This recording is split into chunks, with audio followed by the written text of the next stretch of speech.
Bonjour. Jamais un président de la République n'aura suscité en si peu de temps autant de livres et d'articles qu'Emmanuel Macron.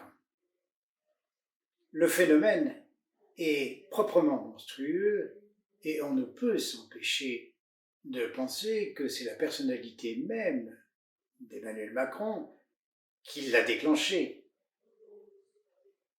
Machiavel, en son temps, avait traité de cette dialectique en distinguant dans son œuvre le monstrueux positif qui va dans le sens du bien commun, du monstrueux négatif qui s'intéresse d'abord à la personnalité du prince, le merveilleux à rebours en quelque sorte.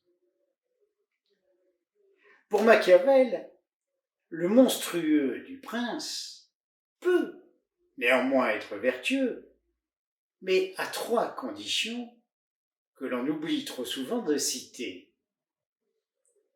La première de celles-ci est que le prince effectue réellement une révolution dans les institutions et la gouvernance de son peuple. La deuxième, c'est que cela soit fait pour le bien public et non pour son intérêt personnel. Et la troisième, c'est que ce prince s'efface après avoir mis en place les institutions nécessaires pour qu'elles survivent démocratiquement après lui. La tyrannie du prince ne peut être que provisoire en conséquence. Alors, est-ce le cas d'Emmanuel Macron?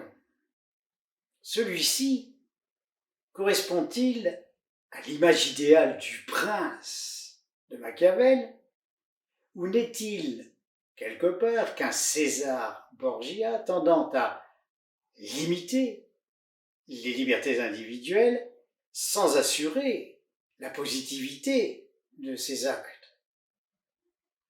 C'est toute la question que je pose dans mon livre, Moi, quoi qu'il vous en coûte, dont le titre, en soi, apporte en grande partie la réponse.